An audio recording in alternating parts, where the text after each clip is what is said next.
The reason you're not wealthy isn't complicated. It's just wrong. Not wrong like a math error. Wrong like a compass that's been pointing slightly off for 20 years. You've been walking in a direction that made complete sense given what you were told. The destination just isn't where you wanted to go. This isn't about tactics. You've had access to tactics. The internet is drowning in tactics. Index funds, compound interest calculators, side hustle listicles, morning routines of billionaires. None of it has closed the gap, because the gap isn't informational. It's architectural.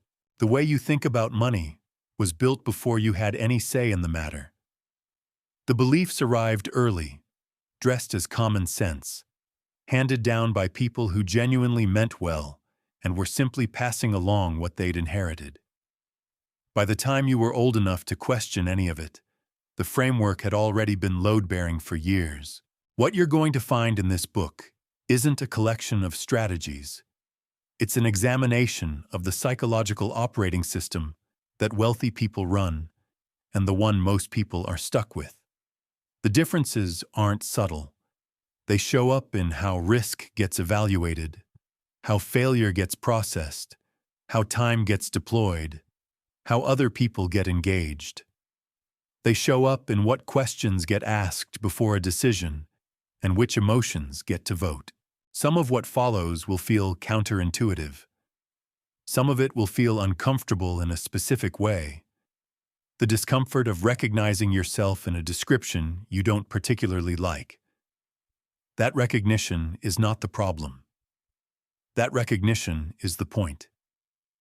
You don't need more information about wealth. You need a different relationship with the information you already have. That relationship starts here, with the thing that was installed in you long before you earned your first dollar. Before we begin, tell me where you're listening from and what time it is for you right now. I read every single one. It's always interesting to see where this reaches. Chapter 1: The Programming Problem. By age 7, your relationship with money was mostly decided, and you weren't consulted. This isn't a metaphor. Researchers who study financial psychology put the number somewhere between 5 and 7 years old.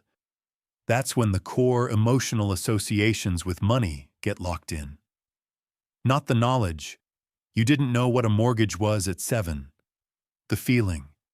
The ambient sense of whether money is something that flows toward people like you, or something that always seems to be leaving. Picture a kitchen table. Specific one. Not yours necessarily, but someone's. 2 adults having a conversation they think the kid in the next room can't hear. The words aren't always about money directly. Sometimes it's tension that doesn't get named. Sometimes it's a certain quality of silence after the mail arrives. Sometimes it's the specific way one parent says we'll see to something the other parent already knows the answer to. The kid in the next room hears all of it, files it, builds a model. That model doesn't come with a label. It doesn't announce itself as a belief system. It just becomes the water you swim in, the assumed background conditions of how financial reality works. And here's where it gets interesting. The beliefs that cause the most damage aren't the obviously destructive ones. Nobody's walking around thinking, I deserve to be broke. The dangerous beliefs are the ones that feel like wisdom. Money doesn't buy happiness.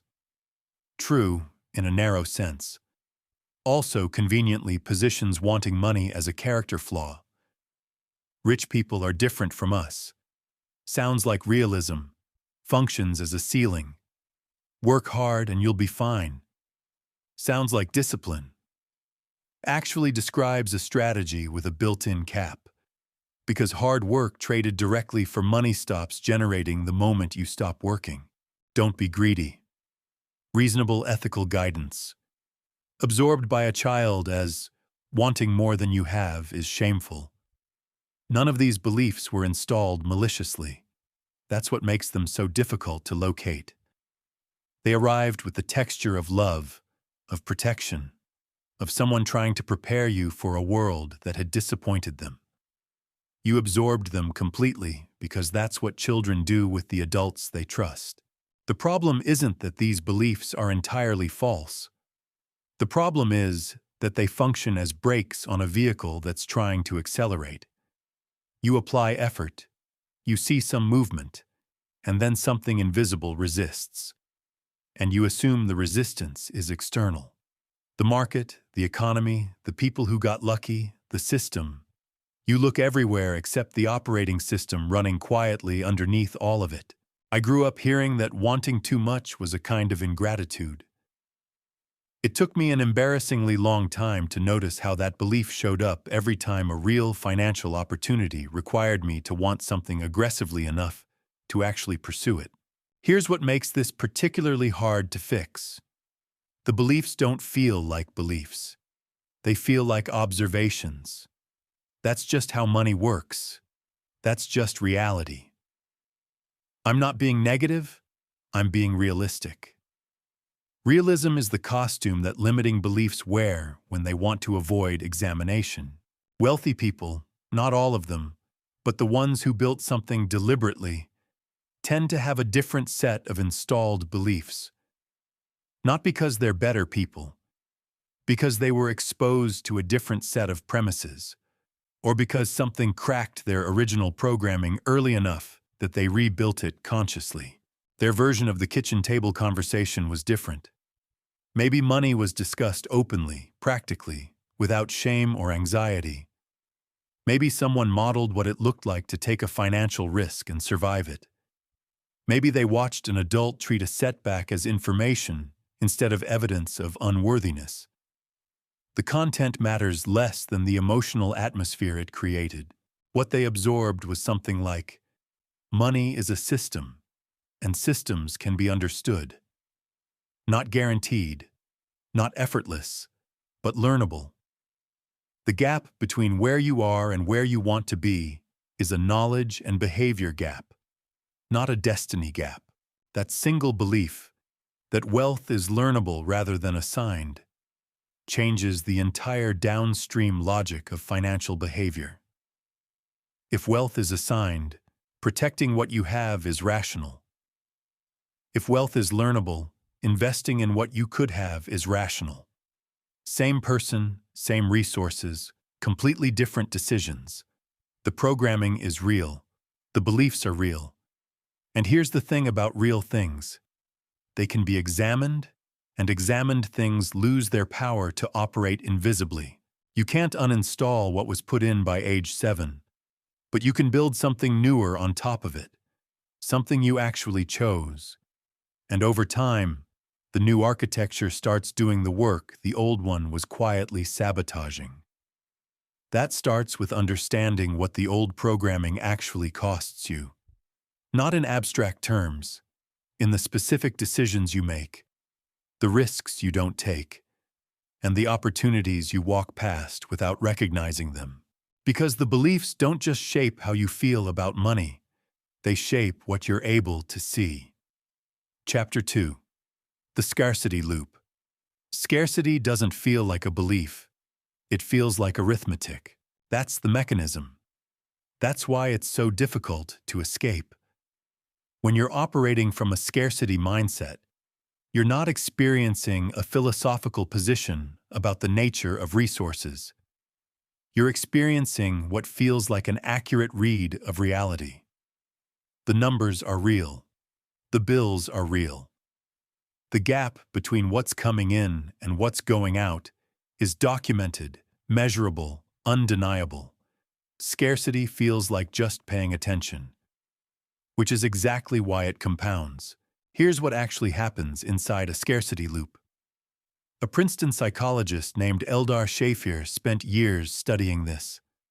When people experience genuine resource scarcity, not just the feeling of it, but the real, concrete kind, their cognitive bandwidth narrows.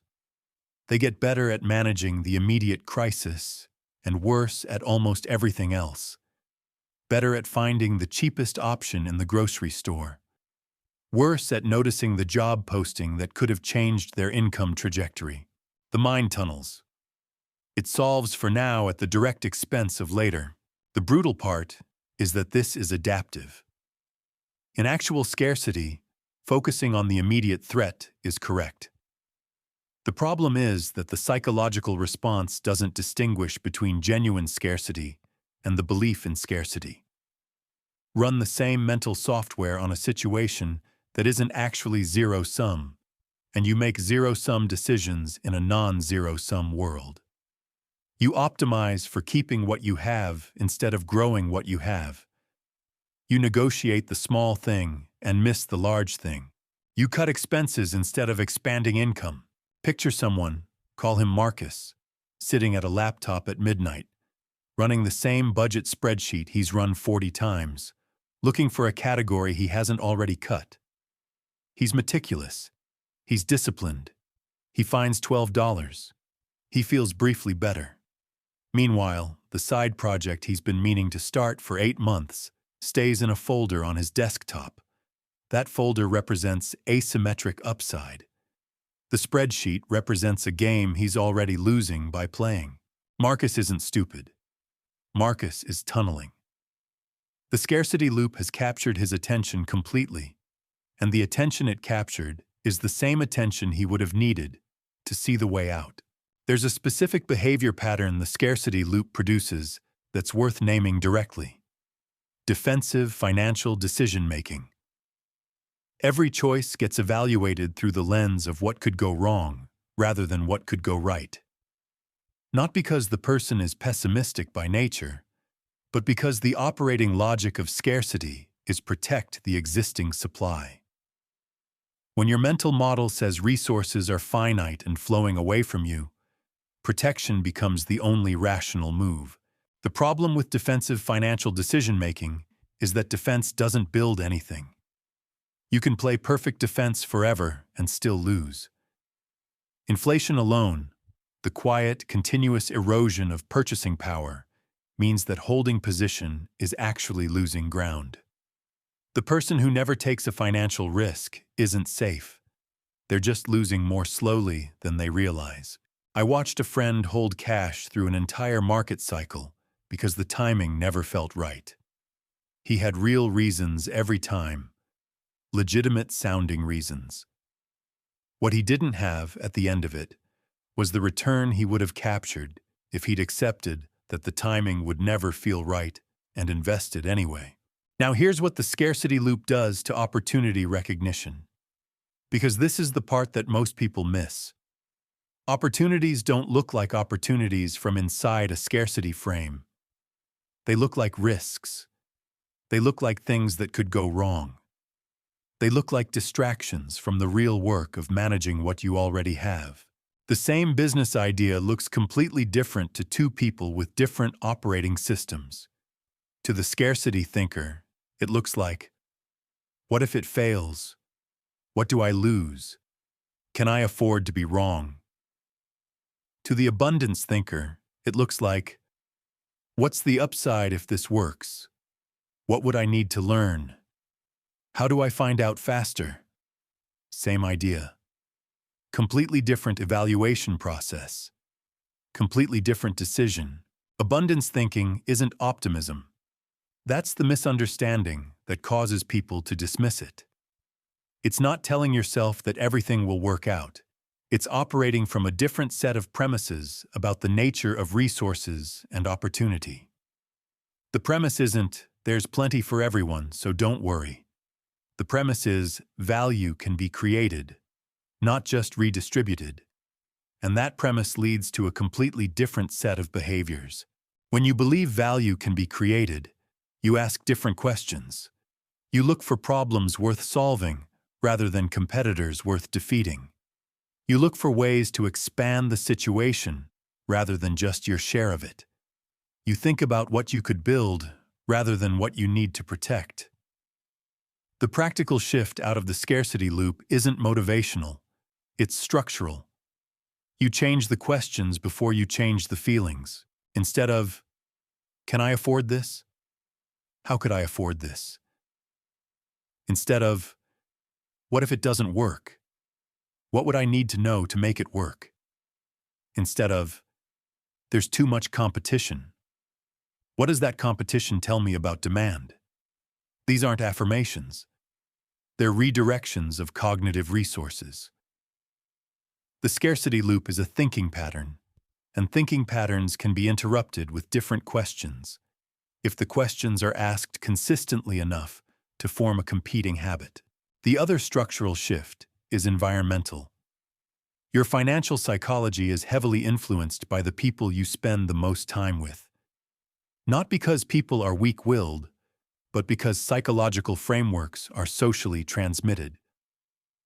Spend enough time around people who treat money as a source of anxiety, and anxiety becomes your baseline. Spend time around people who treat financial problems as interesting puzzles, and problems start feeling more solvable. This isn't about abandoning people you care about. It's about being deliberate with what you're absorbing. The scarcity loop is contagious. So is the alternative. The loop only continues as long as it remains invisible. Name it, and you've already started breaking it.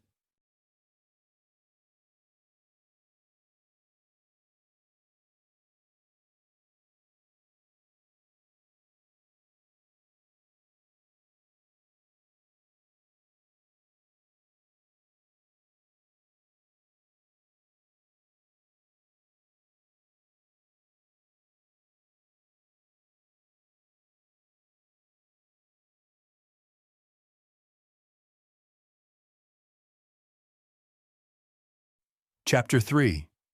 The Risk Delusion. Playing it safe is a strategy, just not a good one. This needs to be said plainly because the entire cultural narrative around financial safety is built on a confusion between feeling secure and being secure. These are different things. Sometimes they overlap. Often they don't. And the gap between them is where most people's financial potential quietly disappears. Here's the confusion in its purest form. A person takes a stable job with a reliable salary, benefits, predictability, a clear path. This feels safe, and in a narrow, immediate sense, it is. The paycheck arrives. The rent gets covered. The anxiety stays at a manageable level.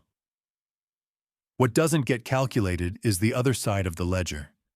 The skills not being developed, the equity not being built, the income ceiling that's been accepted without negotiation, the single point of failure that is someone else deciding your continued employment. One restructuring, one new manager, one industry disruption, and the safe option turns out to have been a concentrated bet on conditions staying exactly as they are. Meanwhile, the person who started something uncertain, who took the uncomfortable path, who spent 2 years not knowing if it would work, that person built something that belongs to them. The risk wasn't lower for the stable employee. It was just less visible. Risk illiteracy is the real problem, not risk aversion. People aren't irrational for wanting to avoid risk.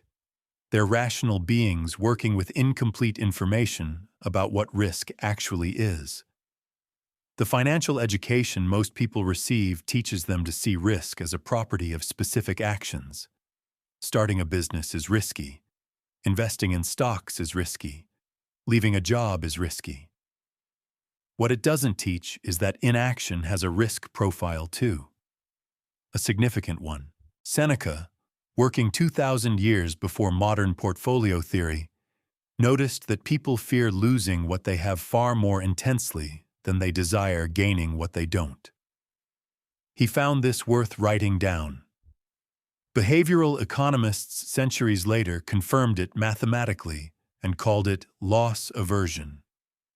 The brain weights a potential loss approximately twice as heavily as an equivalent potential gain, which means that when you're evaluating a financial opportunity, your emotional calculator is systematically biased against taking it, even when the expected value is clearly positive. Wealthy people aren't immune to this bias. They've just learned to account for it. They know their gut is going to overweight the downside, so they build systems that force a more balanced evaluation. They ask what the actual worst case is, not the catastrophized version, the real one. They ask whether they could survive it. They ask how long recovery would take. And then they ask what the realistic upside looks like if things go reasonably well. This isn't recklessness. It's calibration. I've made the mistake of not doing this, taking the catastrophized version of a downside seriously, letting it fill the available mental space, and passing on something that would have been fine. The worst case I'd imagined required a specific sequence of failures that had never actually occurred together. I'd built a scenario out of anxiety rather than probability. The distinction wealthy people make, that most people never learn, is between volatility and permanent loss. These are completely different things that feel identical in the moment of experiencing them. A stock that drops 30% hasn't necessarily destroyed value. It may have created a buying opportunity. A business that has a bad quarter hasn't necessarily failed. It may have surfaced information that makes the next quarter better. Volatility is turbulence. Permanent loss is a crash. Treating every instance of turbulence as a crash leads to decisions that guarantee inferior outcomes. Here's what asymmetric risk actually looks like in practice. You find an opportunity where the downside is limited and defined. You could lose X, and you know exactly what X is. The upside, if things work, is a multiple of X. Maybe 5 times. Maybe 50. The probability of success might not even be majority. But the structure of the bet is favorable. You risk a known, survivable amount for a potentially transformative return. Wealthy people actively hunt for these structures. Most people avoid them because the probability of failure is uncomfortable, even when the math is clearly in their favor. Position sizing is how this gets operationalized. You don't bet everything on any single asymmetric opportunity. You take a portfolio approach, many small calculated risks, knowing most won't work, structured so that the ones that do work more than compensate for the ones that don't. This requires tolerating a lot of failure. It requires being comfortable being wrong frequently. That psychological requirement eliminates most people from the game before they even start. There's also the matter of reversibility, a distinction wealthy people apply almost automatically. A reversible risk is one where failure returns you roughly to your starting position. An irreversible risk is one where failure forecloses future options. Most people treat these identically, which leads to paralysis on reversible risks and sometimes recklessness on irreversible ones. The correct approach is the opposite. Be relatively bold with reversible risks because the cost of being wrong is bounded. And be genuinely cautious with irreversible ones because they're the only category where mistakes permanently matter. Quitting a job to start a business is mostly reversible. You can get another job. The skills you developed are yours. The experience is yours. The worst realistic outcome is that you end up roughly where you started, a year or two later, with considerably more information about yourself and markets. That's expensive tuition, but it's tuition, not catastrophe. Putting your entire net worth into a single speculative position is less reversible. There's no getting back to zero if zero is what you need to restart. That's where caution is warranted, not because risk is bad, but because irreversibility changes the calculation entirely. The comfort zone deserves a specific mention because it's frequently misunderstood. People treat their comfort zone as the safe zone. It isn't. It's the familiar zone. Familiar and safe are different. Your comfort zone contains risks you've stopped noticing: the stagnation risk, the obsolescence risk, the slow erosion of financial position by inflation risk.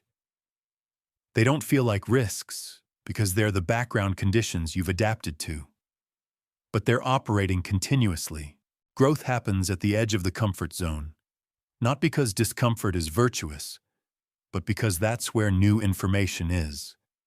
Inside the comfort zone, you're operating on what you already know. Outside it, even failure teaches you something you couldn't have learned any other way. The reframe isn't become comfortable with danger. It's become accurate about what danger actually is. Once you have an honest read on the real risk profile of your choices, including the choice to stay exactly where you are, the decisions often become clearer than you'd expect. What you've been calling safe might be the most expensive thing you own. Chapter 4. The Leverage Asymmetry. You have one set of hands. That's a problem if you're trying to build something. Not a fatal problem, but a real one, and one that most people never seriously address.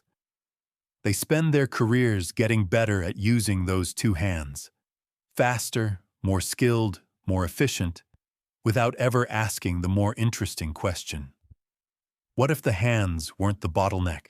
Leverage is the answer to that question. Not leverage in the debt and danger sense that makes people nervous, though that's one form of it. Leverage in the broader sense. Any mechanism that allows your effort, your capital, or your judgment to produce results beyond what you could produce alone. A lever doesn't violate physics. It works with physics. You put force in one place and get a larger effect somewhere else. The trade-off is distance. You move the handle further to move the load less. In wealth creation, the equivalent trade-off is usually control. You give up some control in exchange for multiplication. Most people won't make that trade. And that unwillingness to trade control for multiplication is one of the most expensive decisions they never consciously make. Start with financial leverage, because it's the most misunderstood. The cultural programming around debt is almost entirely negative. Debt is burden, debt is trap. Debt is the thing you eliminate as fast as possible to be financially free. This is correct about one category of debt, and dangerously wrong about another. Bad debt buys things that lose value. The car loan. The credit card balance carrying consumer purchases. Money borrowed to fund a lifestyle that hasn't been earned yet. This debt is exactly as problematic as advertised. It transfers your future income to the past at an interest rate that penalizes you for the privilege. Good debt acquires things that produce value. A mortgage on a rental property that generates income exceeding its carrying costs. A business loan that funds equipment generating more revenue than it costs to service. Capital borrowed to acquire an asset that appreciates while the debt deflates in real terms over time. This debt is a tool. It allows you to control an asset you couldn't afford to own outright, capture its returns, and pay for it with those same returns. The wealthy don't avoid this kind of debt. They seek it with specific criteria. The psychological barrier is that both types feel the same when you're signing the paperwork. The anxiety of owing money doesn't distinguish between debt that's working for you and debt that's working against you. So people apply one blanket rule, debt is bad, and eliminate both categories simultaneously. The result is a financially clean life with a permanently limited ceiling. A woman I knew spent a decade aggressively paying down a mortgage on her primary residence, while her neighbor used the same financial resources as down payments on rental units. A decade later, she owned her home free and clear. Her neighbor owned pieces of 6 properties, 3 of which were cash flow positive, all of which had appreciated. Same income, same decade, different understanding of what debt could be made to do. Time leverage is the second form, and it's where the ceiling gets raised most dramatically. Every person has 24 hours. The hard cap on individual productivity means there's a hard cap on what any individual can produce, until they stop being the primary unit of production. Building a team, a system, or a process that operates without your continuous involvement converts your time from a constraint into a multiplier.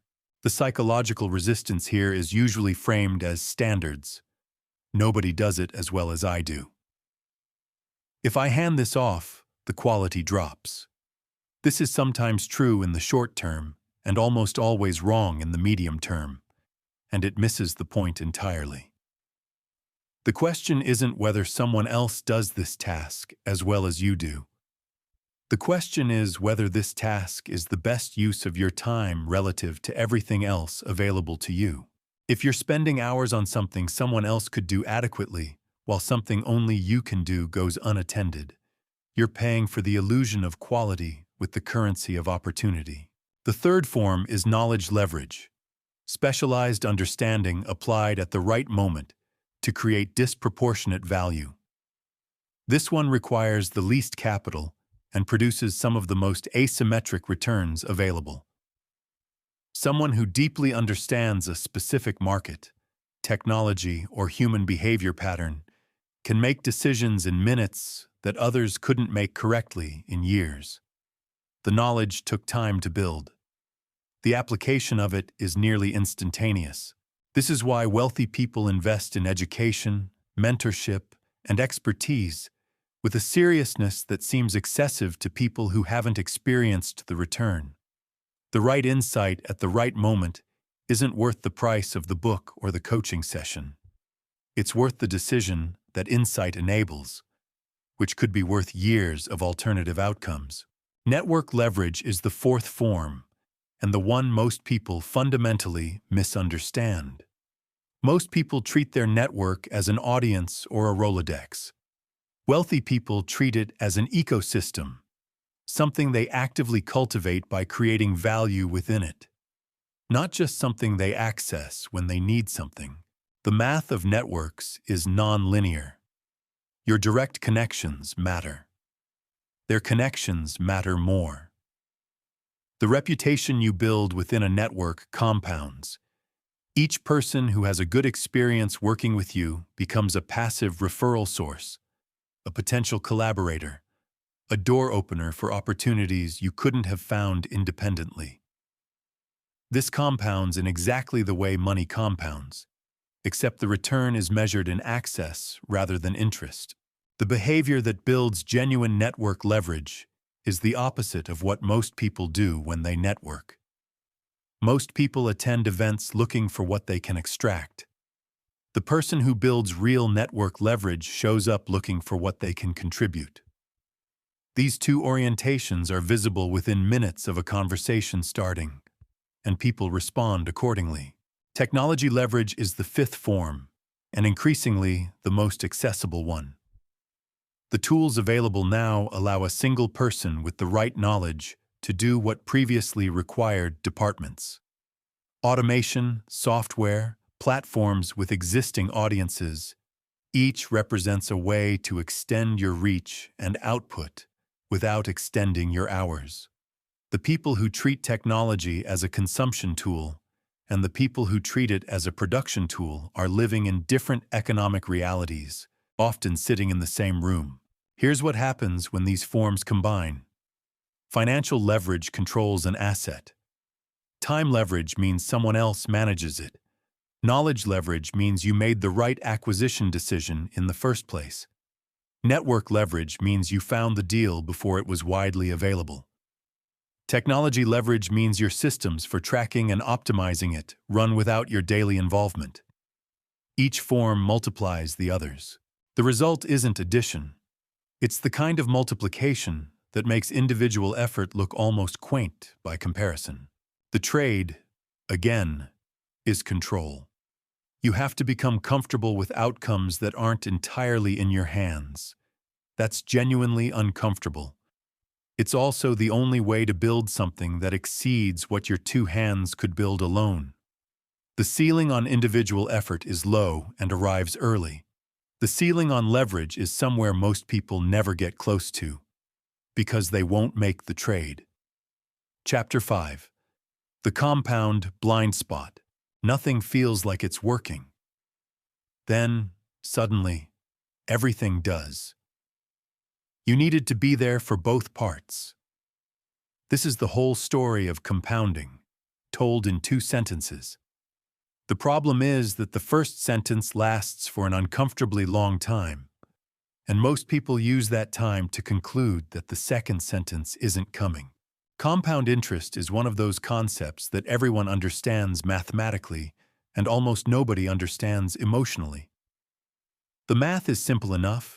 Returns generate returns, which generate more returns, and the curve bends upward over time. You can see it in a spreadsheet.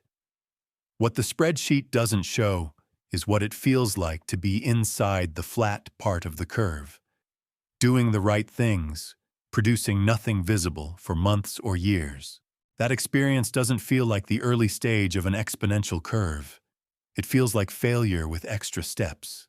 This is the compound blind spot, the gap between when you start applying compound strategies and when you can see compound results. Researchers who study behavior change call it the valley of disappointment. You implement the new habit, the new investment strategy, the new approach to building relationships. And for a substantial period, the feedback is negligible. Meanwhile, the old approach, whatever it was, at least produced something immediately visible. The temptation to return to it is not irrational. It's just expensive. Warren Buffett is 93 years old. Roughly 97% of his net worth was accumulated after his 50th birthday. This isn't because he got dramatically better at investing in his 50s. It's because compound growth does almost nothing visible for decades, and then does something that looks impossible in a very short time. The 97% isn't the result of the last 40 years of work. It's the result of the first 40 years of work, arriving late. Most people don't have the psychological architecture to wait for that arrival. And so they don't. The compound blind spot applies to far more than money.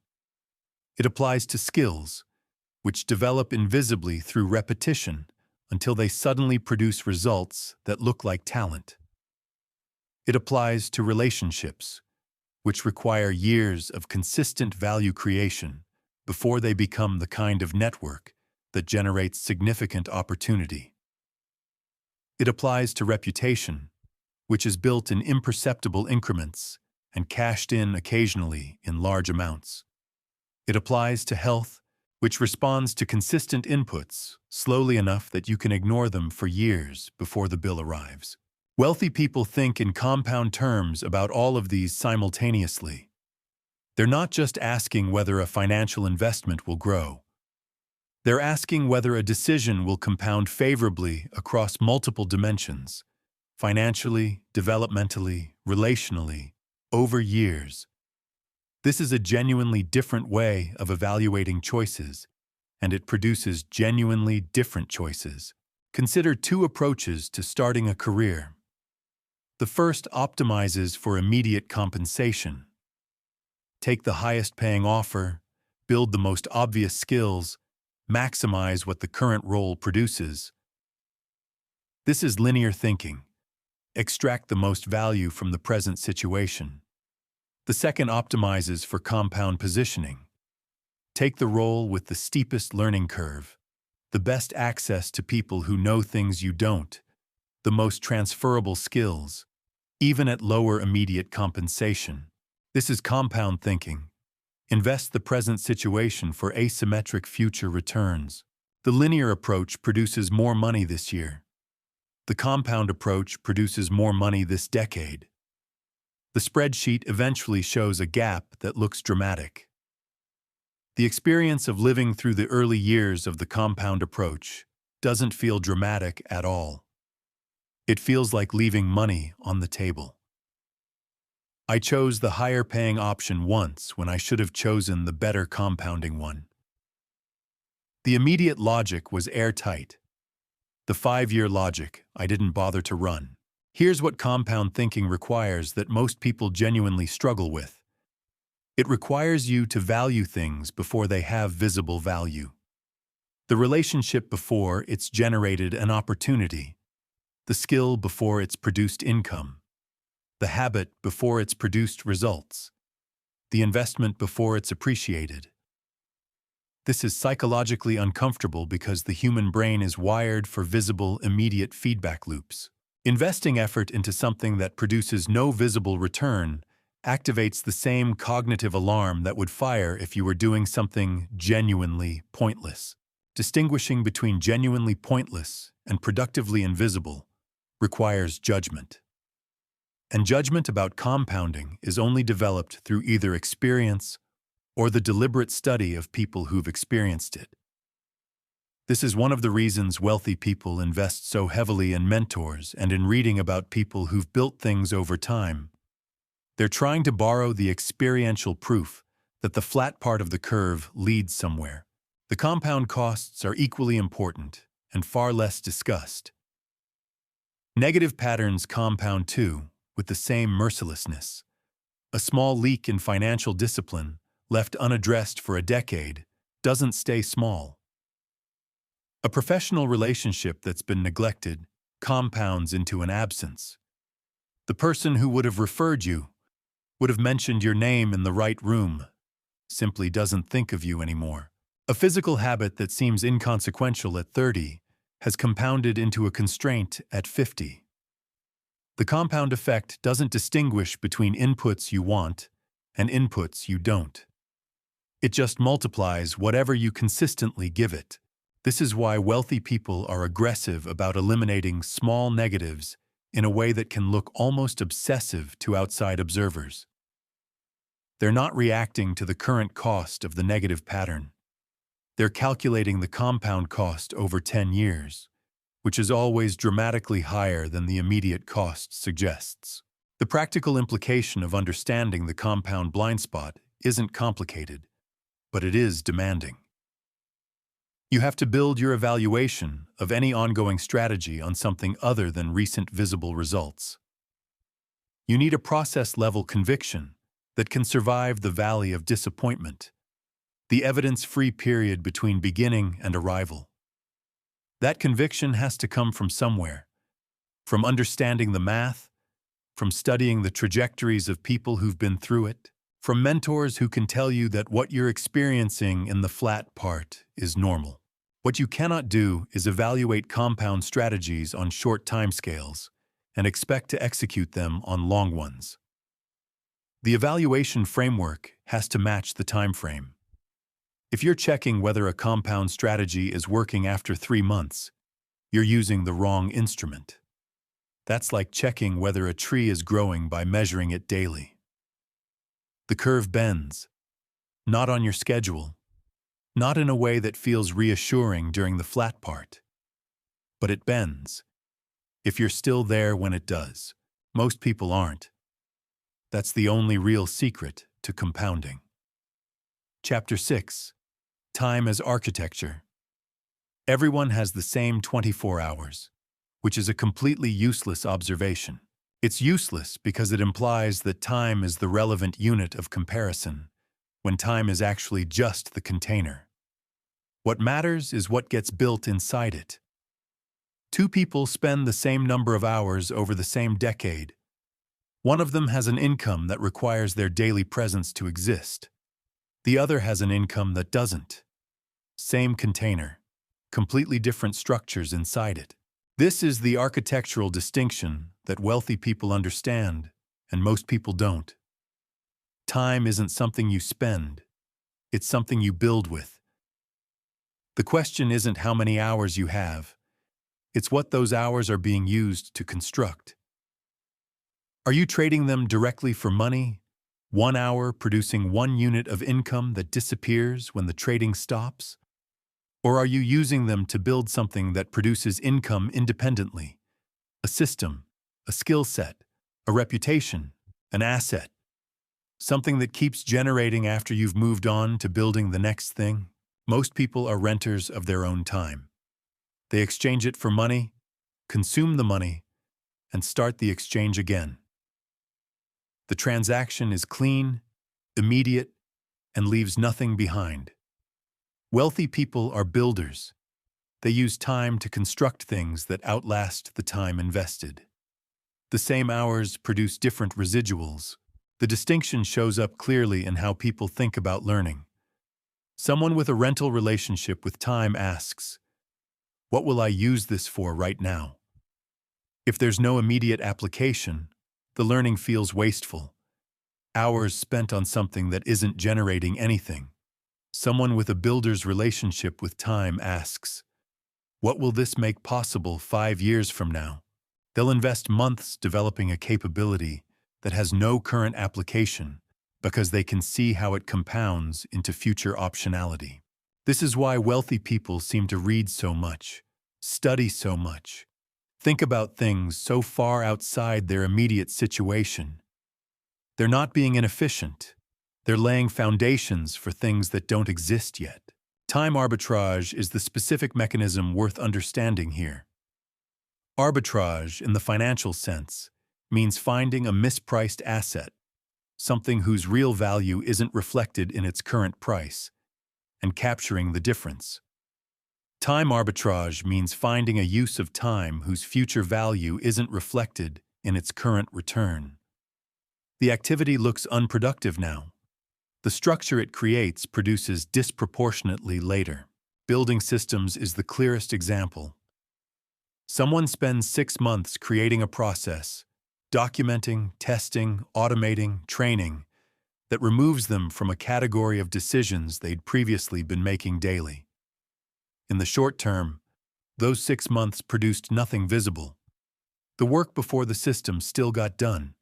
They just spent additional time on top of it building the system. This looks from the outside like inefficiency. What it actually is, the purchase of future time at the price of current time. Once the system runs, every hour previously spent on those decisions becomes available for something else. The return on those 6 months compounds for as long as the system operates. Most people never buy future time this way, because the transaction requires accepting a period where you're doing more work, not less. Building the system while still doing the underlying work. That temporary increase in effort before the payoff arrives is psychologically uncomfortable enough that people don't start. They keep doing the thing manually because starting the system would require them to do 2 things simultaneously for a while. I know someone who spent 3 years running a business that depended entirely on her daily presence. She was good at it. She was also exhausted and capped. Every vacation was a revenue loss. Every illness was a crisis. She eventually spent 4 months building the systems and training the team that removed her from day-to-day operations. 4 months of working harder than she'd ever worked. The business now runs without her. She has the same 24 hours she always had. She built different things with them. The emotional relationship with time shifts noticeably once you start thinking architecturally. Time stops feeling like something that slips away and starts feeling like material, something with weight and utility, something that can be placed deliberately. This shift produces what looks like urgency from the outside, but feels different internally. It's not anxiety about time passing. It's intentionality about what time is being used to construct. Wealthy people tend to be almost ruthless about this in ways that can look antisocial. They decline things. They guard unscheduled time. They're willing to disappoint people in the short term to protect time allocated to building. This isn't self-importance. It's the behavior of someone who has done the calculation and knows what an hour costs when it's allocated to construction versus when it's allocated to maintenance. Generational thinking is the furthest extension of this architectural relationship with time. Wealthy families, not just families that have money, but families that understand wealth, think in timescales that extend beyond their own lifetimes. They make decisions about assets, education, and systems with an eye toward what will still be producing value in 30 years. This isn't morbid. It's the logical conclusion of understanding compound effects. If things compound over decades, And you can extend your investment horizon beyond your own lifespan. You access a compounding runway that individual lifetime thinking forecloses entirely. This produces patient capital, investment, that doesn't need to perform on short timescales because it's positioned for long ones. Patient capital can acquire assets that impatient capital won't touch. It can hold through volatility that impatient capital can't survive. It can fund experiments with long development curves that produce technologies or businesses that generate extraordinary returns, eventually. The patience is a structural advantage, not a personality trait. Most people can't access patient capital because they're too close to their money. They need it to be doing something visible, something reassuring, something they can point to. The idea of resources sitting in a position that won't mature for a decade is psychologically unbearable. Wealthy people have trained themselves, or been raised, to read that patience not as inaction, but as investment in a time frame that's simply longer than quarterly reporting cycles. The question worth sitting with is this: what are you building with your time, as distinct from what you're exchanging it for? Every hour you have goes somewhere. Some of those hours are maintenance, necessary, legitimate, worth protecting. Some are exchange, fair trade, finite return. The hours that change the shape of your future are the ones going toward construction. The ratio of those three categories across years is what determines what you have when the hours run out. Time isn't the great equalizer. Architecture is the differentiator. Chapter 7. What money actually is. Money is not a thing. That one sentence will take years to actually understand, not because it's complicated, because everything about the way you interact with money, the anxiety, the desire, the guilt, the relief, is built on the assumption that it is a thing. A finite, physical, acquirable thing that exists in limited supply and flows between people like water between containers. If someone has more, someone else has less. If you want more, you need to take it from somewhere. The whole emotional architecture of most people's financial lives rests on this assumption. It's wrong. Or rather, it's a useful simplification that becomes a cage when you take it too seriously. Money is a measurement. Specifically, it measures the perceived value you've created for other people. The dollar amount attached to any transaction is a proxy for how much the other party believes their situation improved as a result of the exchange. That's it. Which means the question, how do I get more money, is actually the question, how do I create more perceived value for more people? And those two framings produce completely different behaviors. The first framing puts you in an acquisitive posture. You're trying to capture something that exists out there, that other people have, that you need to extract or attract or accumulate. The second framing puts you in a generative posture. You're trying to understand what problems exist, what solutions would be worth paying for, and how to deliver those solutions in ways that scale. One is a retrieval problem. The other is a creation problem. Retrieval is zero-sum. Creation isn't. This distinction matters enormously for how you feel about wealth in other people. If money is a finite thing being distributed among people, then someone else's wealth is a legitimate concern. It represents a portion of the supply that didn't come to you. If money is a measurement of value created, then someone else's wealth is just evidence that they created a lot of value for a lot of people. Their success has no necessary bearing on your supply. The pie isn't fixed. It's made continuously by people who figure out how to make it. Wealthy people feel this at a level that's almost physical. They don't feel threatened by other wealthy people. They feel curious about them. They study what value was created, how it was delivered, What problem was identified and solved? The success of others becomes a map of what's possible rather than evidence of diminishing opportunity. The energy framing is the second shift worth making, and it operates slightly differently. Think about money not as a thing or even a measurement, but as energy in a system, something that flows toward value and away from stagnation. Energy wants to move. Energy sitting still isn't resting, it's losing. $1 in a low-yield savings account isn't safe. It's slow-motion shrinking against inflation. The feeling of security that comes from watching the balance hold steady is a feeling, not a financial reality. This reframe changes how expenditure gets evaluated. The question shifts from, "Am I losing money?" to, "Is this generating more energy than it consumes?" Education that increases your earning capacity. Energy positive. Tools that automate tasks and free time for higher value activity. Energy positive. A dinner that deepens a relationship with someone who thinks carefully about the same problems you do. Arguably energy positive, depending on what gets built from it. Consumer debt servicing a depreciating purchase. Energy negative. The math isn't always obvious, but the question is clarifying.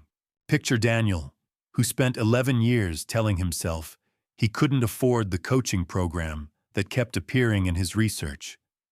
The program cost $4,000. He had $4,000. He just had it allocated to feeling financially secure. The year he spent the $4,000, his income increased by more than it had in the previous 5 years combined. He hadn't been protecting his money. He'd been protecting his anxiety about money at the cost of his financial development. The emotional relationship most people have with money was installed before they had any concept of value creation. So the feelings predate the logic and tend to override it. Fear of losing money is older and more visceral than any rational assessment of what a given expenditure might return. This is why people can simultaneously understand intellectually that investing in themselves generates returns and emotionally refuse to spend money on it. The emotional system is faster and louder than the analytical one. Wealthy people have done enough work on this. Through experience, through therapy, through mentorship, through observation of their own patterns, that the emotional reactions are less automatic, not absent, less automatic. They can feel the anxiety about a large expenditure and then evaluate the expenditure anyway. They can feel the pull of a shiny speculative investment and then run the actual analysis anyway. The emotion gets heard. It doesn't get the vote. This is what money neutrality actually means in practice. Not indifference to money. Indifference to money leads to carelessness, which is its own category of expensive. Neutrality means money doesn't carry moral weight in either direction. Having it doesn't make you better. Wanting it doesn't make you worse. Spending it isn't virtue or sin. It depends entirely on what the spending creates. This sounds obvious stated plainly, and it's almost universally violated in practice. The person who feels guilty every time they spend on themselves, guilty in a way that has nothing to do with whether the expenditure was wise, is operating from money as moral object. The person who feels shame about wanting to earn significantly more than they currently earn is operating from money as moral object. The person who quietly believes that wealthy people must have compromised something to get there is operating from money as moral object. These feelings don't respond to argument. They respond to accumulated evidence over time that the story they're built on doesn't hold, that generous people can be wealthy, that ethical businesses can be profitable, that wanting financial freedom isn't the same as wanting to take from others. The evidence has to accumulate through experience, not just through being told. What money actually enables is the thing worth keeping in focus. Not money as identity, Not money as scoreboard, not money as proof of worth, money as options. The freedom to make choices based on what you want to create rather than what you're obligated to accept. The ability to take the slower path because you're not desperate for the immediate return. The capacity to help people in your life in ways that closed financial options would prevent. When that's the frame, money as options, as capacity, as the material for building a life with more degrees of freedom, the emotional charge around it changes. It becomes something you build deliberately, use strategically, and relate to practically. Not something you worship, fear, resent, or feel guilty about. That relationship is available to anyone who's willing to examine the one they currently have and ask whether it's actually serving them. Most people never ask. Chapter 8. The Failure Education. Your most expensive financial decisions were probably the ones you never made, not the bad investments, not the business that didn't work, not the deal that fell apart. Those hurt, and they cost real money, and they're worth learning from. But they're quantifiable. You can put a number on what they cost. The decisions you didn't make, the risk you didn't take, the opportunity you declined, the move you postponed until the window closed. Those costs are invisible, and therefore never get added to the ledger, which makes them easy to ignore and structurally guaranteed to repeat. The fear of failure has a financial cost. Most people never calculate it. Here's how it works. You encounter an opportunity with real upside potential. The downside is visible and emotionally vivid. Money lost, time wasted, the discomfort of having been wrong. The upside is abstract and uncertain. Money made, something built, capabilities developed. Your brain, running the loss aversion algorithm it's been running since before language, weights the vivid downside more heavily than the abstract upside and produces a recommendation to decline. You decline. You never know what you missed. The ledger shows nothing. The cost is real anyway. Wealthy people have a different accounting system. They track opportunity costs with the same seriousness they track actual losses. They know what it costs to not act, not just what it costs when action goes wrong. This changes the emotional weight of inaction. Declining the opportunity stops feeling like the safe choice and starts feeling like the expensive one, which, in expected value terms, it often is. The reframe that makes this possible is treating failure as education rather than verdict. This is said frequently enough that it started to sound like a motivational poster, which has made it easy to dismiss. But the mechanism underneath it is real and worth understanding precisely. When failure is a verdict, it carries information about you, your competence, your worthiness, your fundamental capacity for success.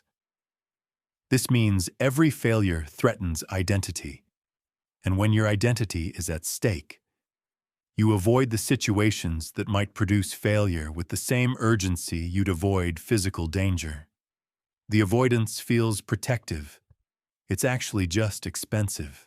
When failure is education, it carries information about the situation, what the market responded to, what assumptions were wrong, what variables you didn't account for. This information has value. You paid for it with the failed attempt, but the payment bought something real. The question after a failure in this frame isn't what does this say about me? It's what does this tell me that I didn't know before? That question leads somewhere. The first question leads to shame and avoidance, which leads nowhere useful. The most sophisticated version of this is what some researchers call anti-fragility, the property of systems that get stronger under stress rather than just surviving it. Most people build financial lives designed to be resilient. They can absorb a setback and return to the prior state. Wealthy people build financial lives designed to be anti-fragile. The setback itself generates information, capability, or positioning that makes them stronger afterward than they were before. The failure isn't just survived, it's metabolized. This requires a specific relationship with the mechanics of failure, particularly around speed. Wealthy people fail fast when something isn't working. They cut positions, abandon approaches, and pivot strategies with a decisiveness that can look cold from outside. It isn't cold. It's the result of having done the math on sunk costs. The sunk cost fallacy is one of the most reliably expensive cognitive errors in financial life. You've invested money, time, or identity into something that isn't working. The rational question is whether future investment in this thing will produce better returns than alternative uses of those resources. The emotional question, the one that actually drives most decisions, is how to avoid feeling that the previous investment was wasted. These questions have different answers, and most people answer the emotional one while believing they're answering the rational one. I've held a position longer than I should have, because selling it would have required formally acknowledging it was wrong. The position didn't know I was holding it. It just kept being wrong while I protected my feelings about having bought it. The failure autopsy is the practical tool that converts loss into learning.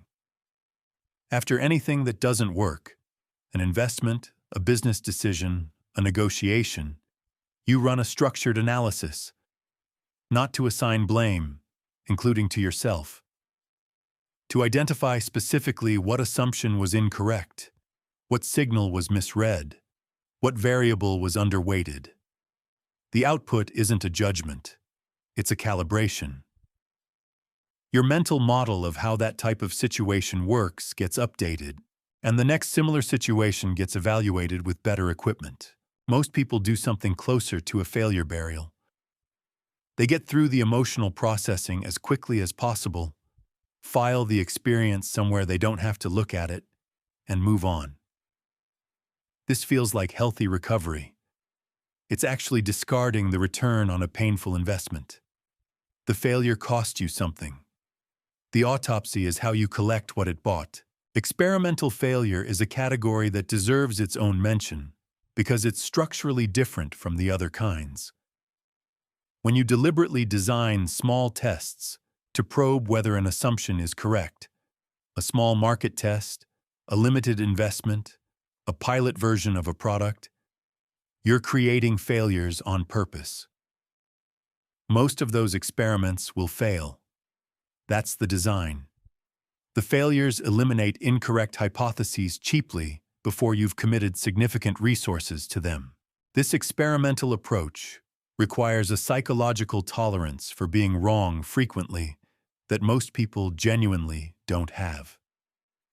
The person who needs each attempt to succeed, who needs to be right more often than wrong, who measures their competence by their success rate, that person can't run experiments.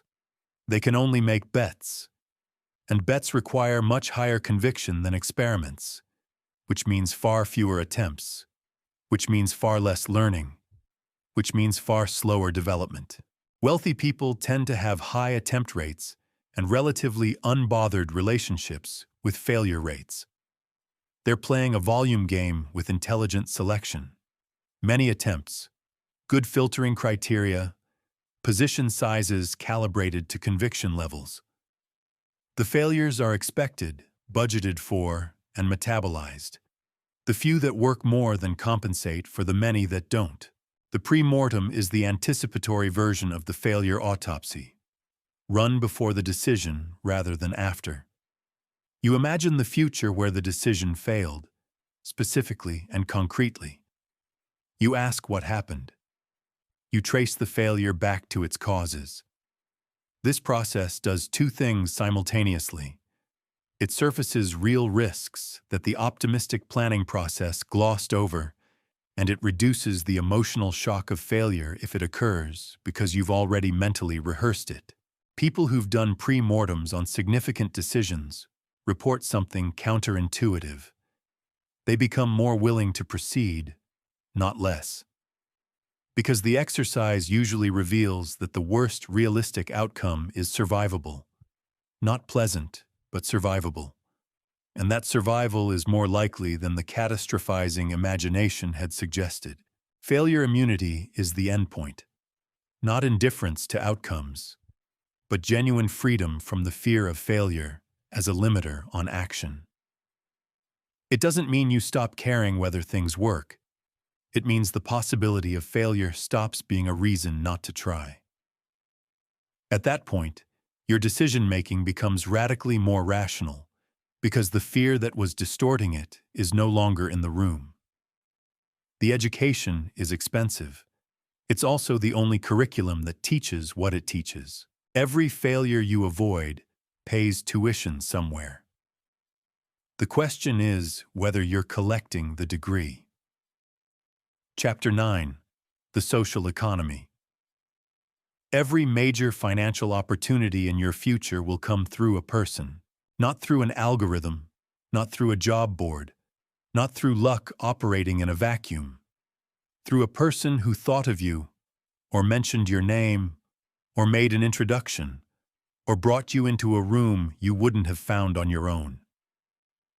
This has been true for long enough that it should be a foundational premise of any wealth creation strategy. It mostly isn't, because the myth of individual merit is more flattering than the reality of social infrastructure. The myth says, build sufficient skill, apply sufficient effort, and the market will find you and compensate you accordingly.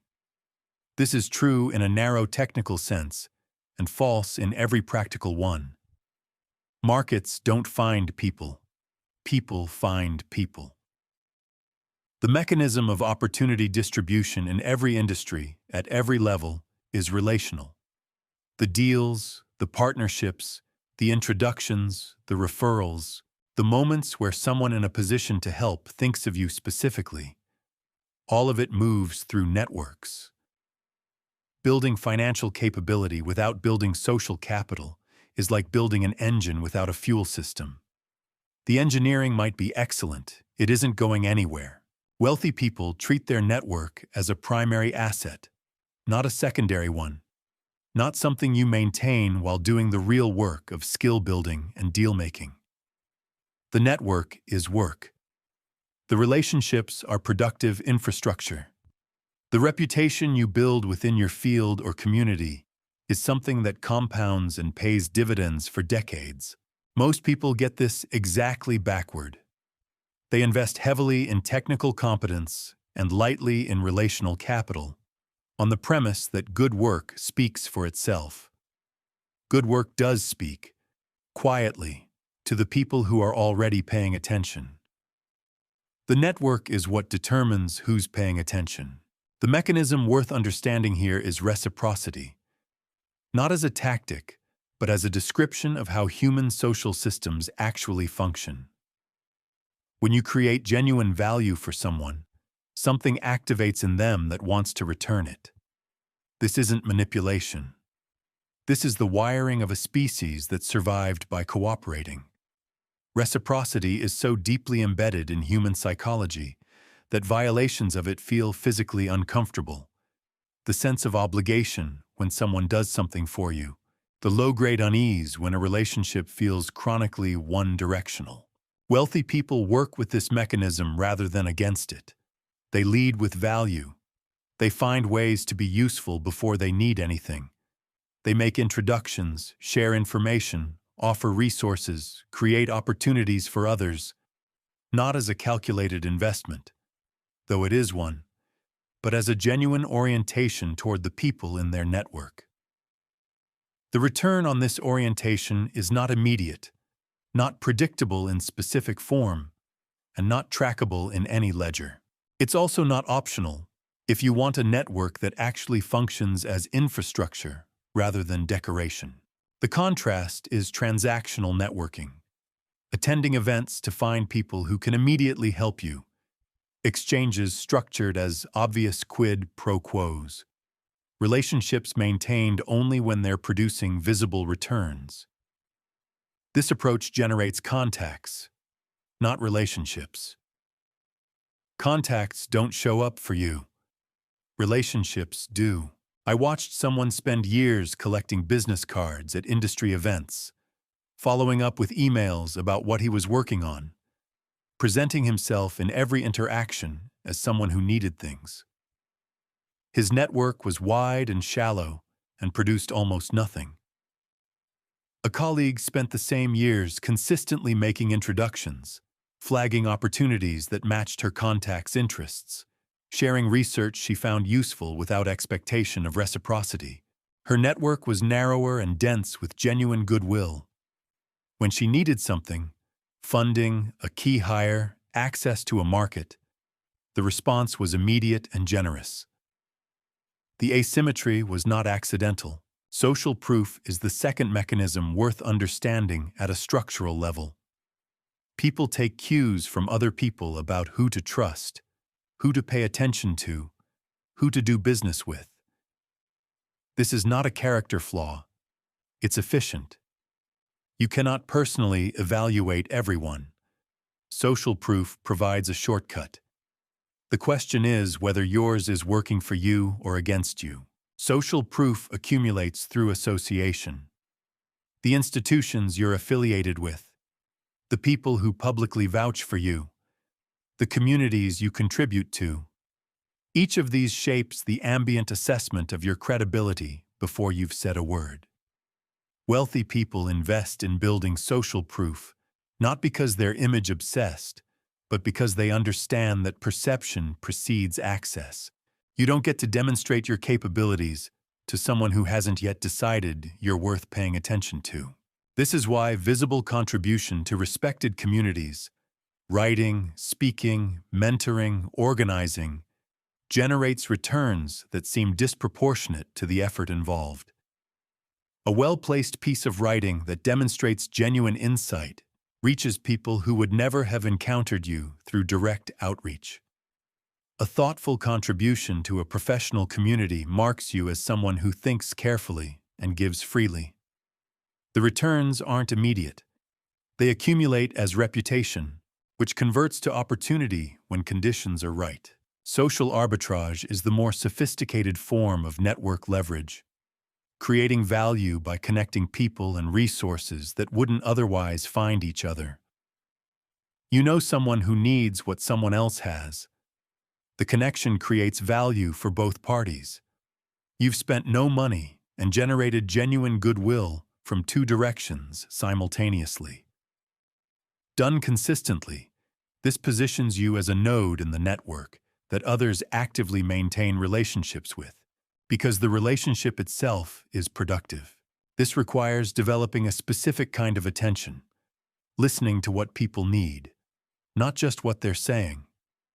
Most conversations contain information about problems, goals, frustrations, and gaps that the speaker isn't explicitly advertising as needs. The person who hears these signals and connects them to relevant resources becomes quietly indispensable. People return to indispensable nodes.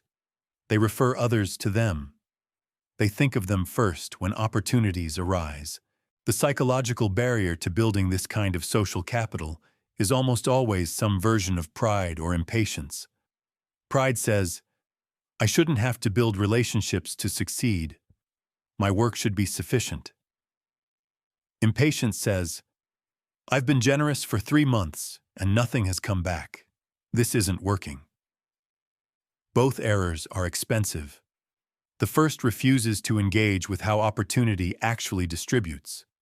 The second applies short-term evaluation to a long-term compounding asset. Social capital takes years to build and is extraordinarily durable once built. A reputation for integrity, generosity, and genuine capability persists and generates returns long after any individual interaction. It also takes significant effort to destroy, which is worth noting because people sometimes treat relational capital as infinitely renewable when it isn't. Consistent unreliability, chronic extraction without contribution, a reputation for poor judgment.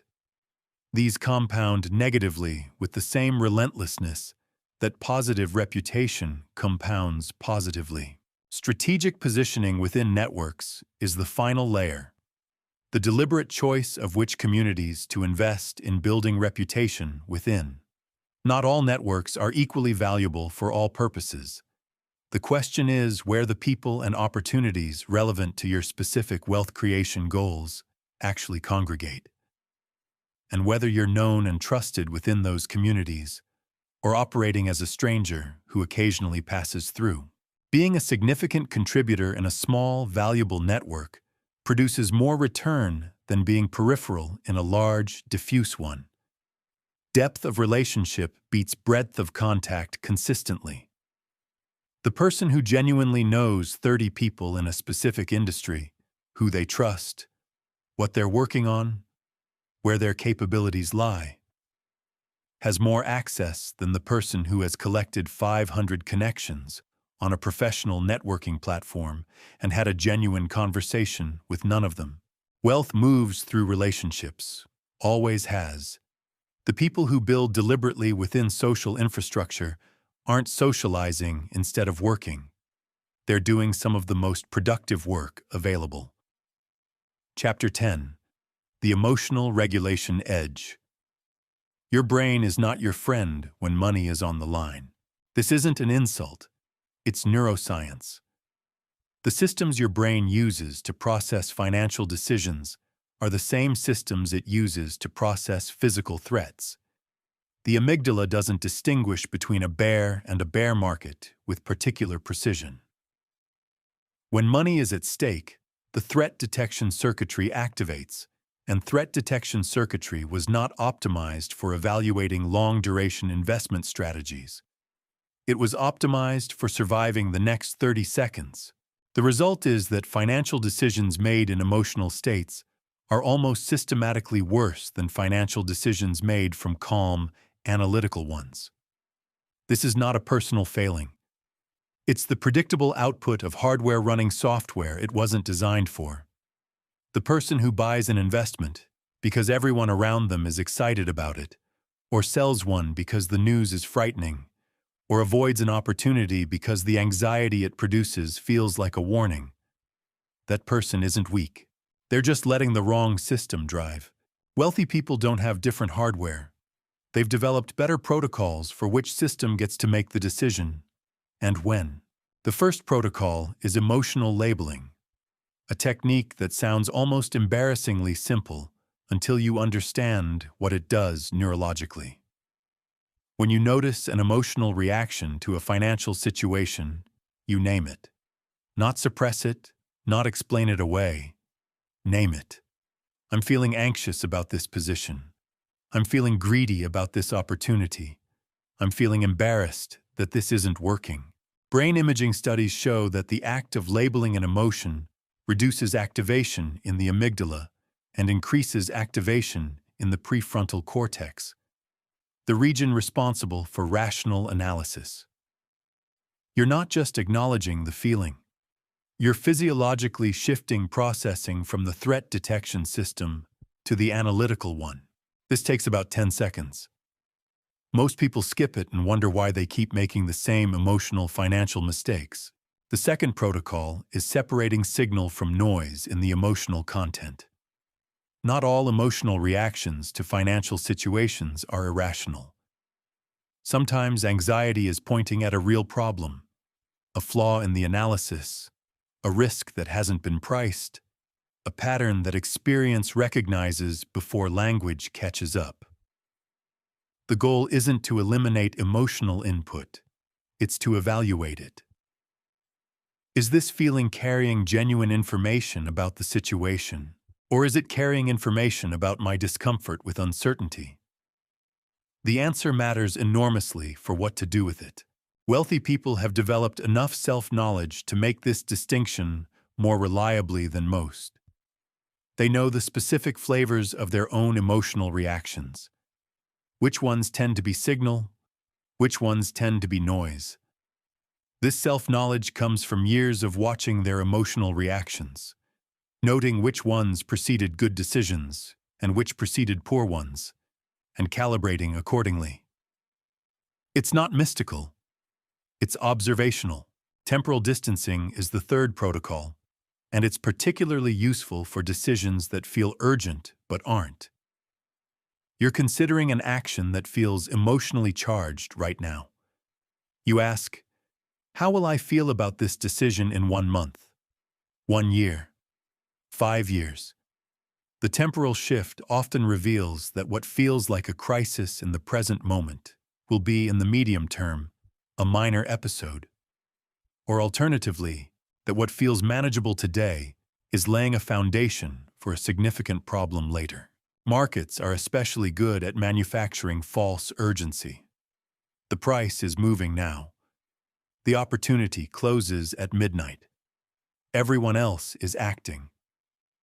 This urgency is designed, sometimes by market psychology, sometimes by people who benefit from your hasty decision, to compress your evaluation window to the point where emotional processing dominates rational processing. Wealthy people have a generic response to manufactured urgency. They slow down, specifically because the urgency is telling them to speed up.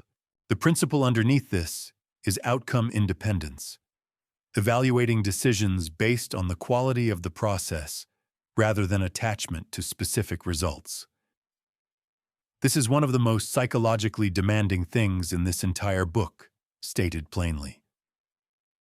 You make a decision based on the best available information and a sound analytical process. The outcome is partly outside your control. If you've attached your self-assessment to the outcome, you'll contort your future decisions to avoid the emotional pain of negative outcomes, holding losers too long, cutting winners too short, taking positions that feel emotionally comfortable rather than analytically sound. If you've attached your self-assessment to the process, you can evaluate bad outcomes with curiosity rather than shame. The process was sound. The outcome was unfavorable. What does that tell me about the variables I didn't adequately weight? This is how the analytical system improves over time, rather than just accumulating emotional scar tissue. I've had investment theses that were carefully reasoned and produced negative returns, and investment theses that were careless and produced positive returns. The careless winners were more dangerous than the careful losers, because they provided false feedback about the quality of my process. The market rewards good decisions unevenly and on its own schedule. The worst-case analysis deserves specific attention because it addresses the fear that underlies most financial paralysis. The human brain, when anxious about a potential outcome, tends to catastrophize, to generate worst-case scenarios that are vivid, emotionally compelling, and not particularly tethered to probability. The solution isn't to ignore worst cases. It's to define them precisely. What is the realistic worst case here? Not the catastrophized version, the actual one. Could I survive it? How long would recovery take? What would I do immediately after it occurred? This systematic examination of the actual worst case typically produces two useful outputs. The worst case is usually less catastrophic than the anxious imagination had constructed, and having a defined response plan for it reduces the fear of it considerably. You're not afraid of the dark because of what's in it. You're afraid because you can't see. Defining the worst case turns on a light. Emotional contagion is the environmental dimension of this. Emotions are genuinely contagious. The emotional states of the people around you influence your own states through mechanisms that operate below conscious awareness. This has direct financial implications. If your primary financial conversations happen with people who are chronically anxious about money, that anxiety becomes part of your ambient baseline. If you consume financial media designed to generate fear and urgency, which most financial media is, because fear and urgency produce engagement, you're continuously loading your decision-making environment with emotional interference. Wealthy people are deliberate about this environment in a way that looks selective to outside observers. They choose financial advisors, peers, and information sources that maintain calibrated, rather than emotionally amplified perspectives. They're not avoiding difficulty or bad news. They're avoiding the emotional amplification of difficulty and bad news that produces reactive decisions. The meta level of all this is developing conscious awareness of your own emotional patterns around money. Not just managing individual reactions, but understanding the recurring scripts, the situations that reliably trigger anxiety, the types of opportunities that reliably produce overconfidence, the specific flavors of discomfort that precede good decisions versus the ones that precede poor ones. This pattern recognition takes time to develop and produces compounding returns. Each financial experience becomes data about yourself that improves future processing. Most people experience financial emotions and then make financial decisions. Wealthy people experience financial emotions, note them, evaluate them, and then make financial decisions. The gap between those two sequences is where the edge lives. It's not a large gap. It's a practiced one. Chapter 11. How they actually invest. Most people lose money in the market because they're playing the wrong game. Not a harder version of the right game. The wrong game entirely.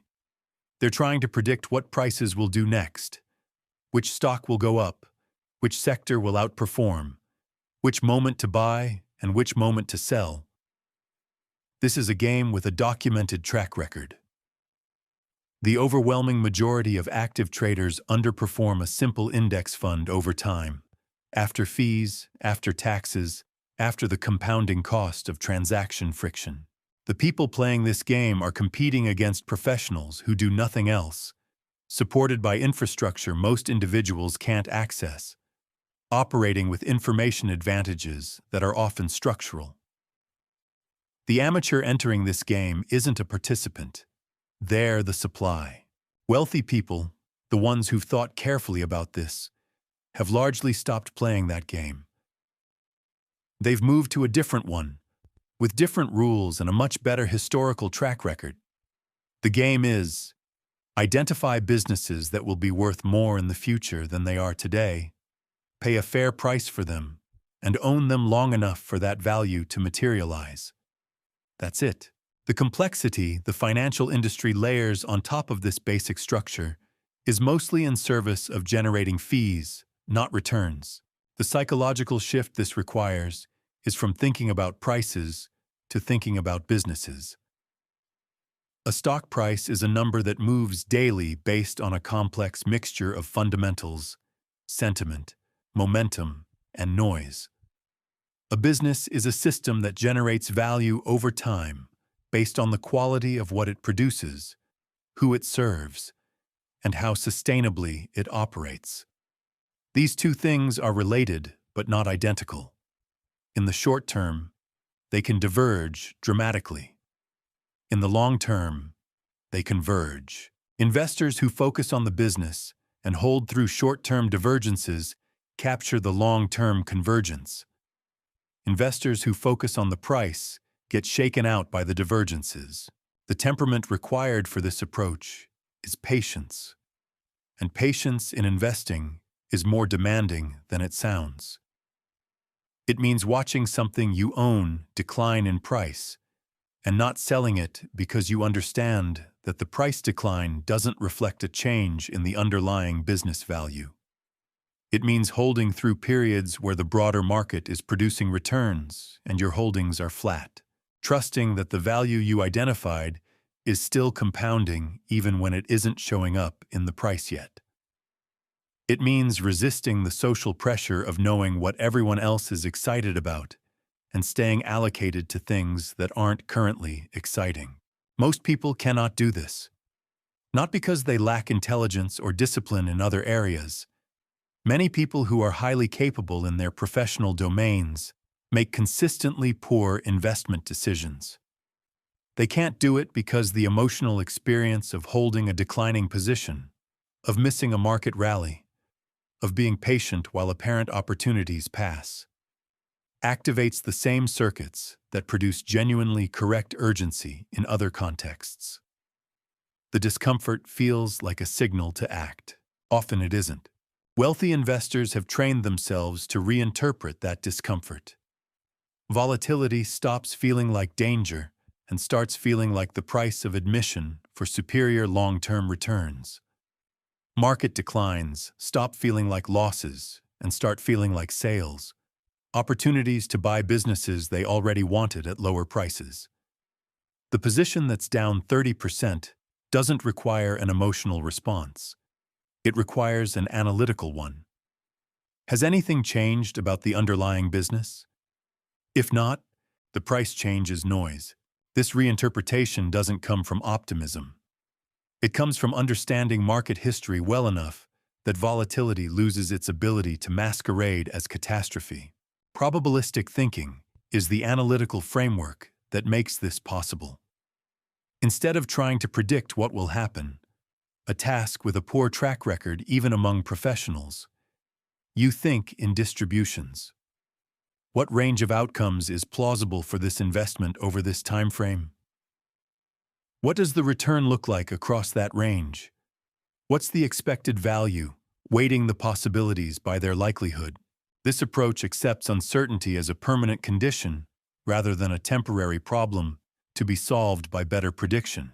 The practical implication is that you can make good investment decisions without knowing what's going to happen.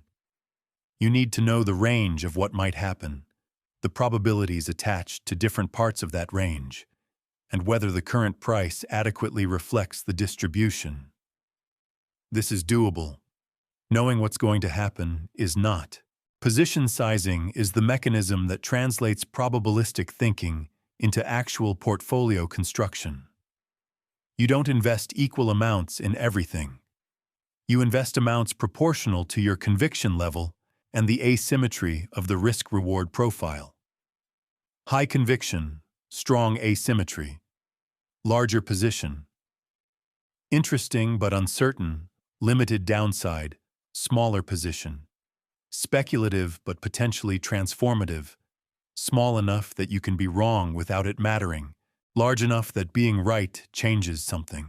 This graduated approach solves a problem that binary thinking creates. Binary thinking, either you invest or you don't, requires a conviction threshold before you act. If the threshold is high enough to overcome loss aversion, it eliminates most opportunities. Position sizing removes the threshold. You don't have to be certain. You have to be interested enough to size an appropriate position for your level of certainty. The barbell structure is the portfolio-level version of this principle. You allocate most of your investable assets to things that are genuinely safe, not low return, but genuinely protected against catastrophic loss. Treasuries, index funds, cash. The other end of the barbell is a smaller allocation to things with limited downside but potentially asymmetric upside. Early-stage businesses, specific concentrated bets, optionality plays. The middle, medium risk for medium return, you largely avoid. The middle produces the anxiety of risk without the upside of asymmetry. This structure lets you sleep while still having exposure to transformative returns. The safe portion handles your financial security. The speculative portion handles your growth potential. They serve different functions and should be evaluated separately. Market cycles are worth understanding at the psychological level rather than the predictive one. You can't reliably time markets. You can reliably observe that markets move in cycles driven by human psychology. Periods of excessive optimism followed by periods of excessive fear, with rational valuations visited briefly in transit between the extremes. The investor who understands this doesn't try to call the top or the bottom. They develop the contrarian discipline to be cautious when everyone is excited and interested when everyone is frightened. This is easy to describe and genuinely difficult to execute because it requires acting against the social current at exactly the moments when the social current is most intense. Buying when everyone is selling means buying during a period when the news is terrible, the mood is dark, and every visible signal is pointing toward more decline.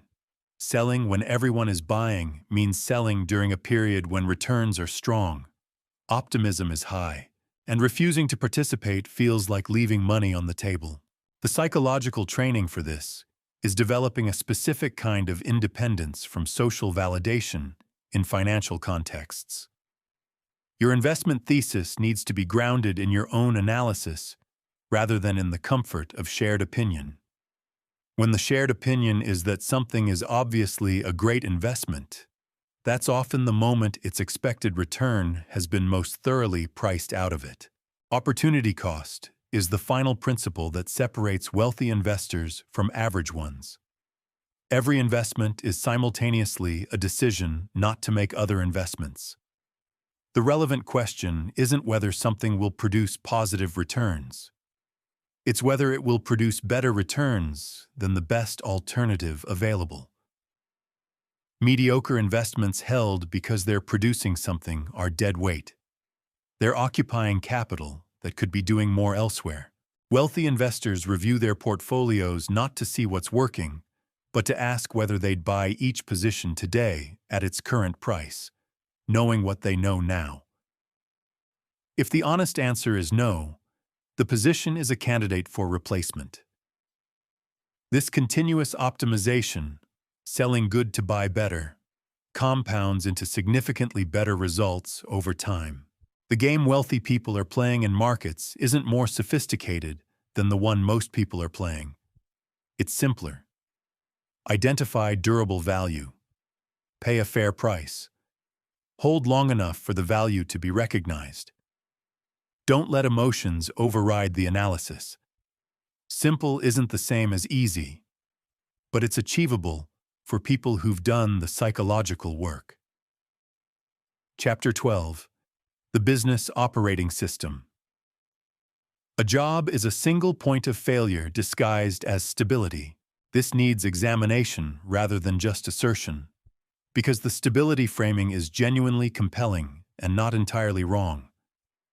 A job provides predictable income, defined responsibilities, someone else bearing the operational complexity, and a social structure that comes pre-built. These are real benefits. The question isn't whether employment has value. It clearly does. The question is whether the stability it provides is as structural as it feels, and whether the ceiling it creates is the trade-off most people consciously agreed to. The stability of employment rests on a set of conditions remaining true.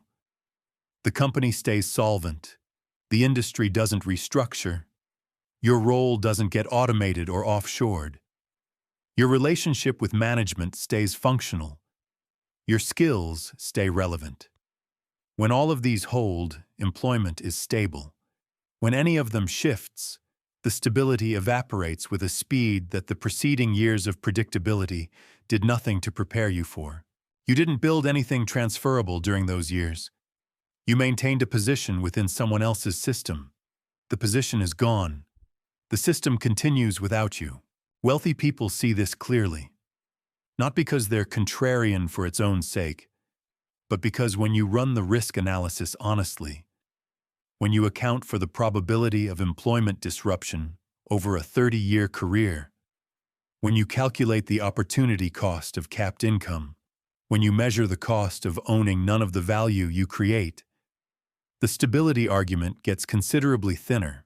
The alternative isn't the romanticized version of entrepreneurship, the founder mythology, the hockey stick growth curve, the exit.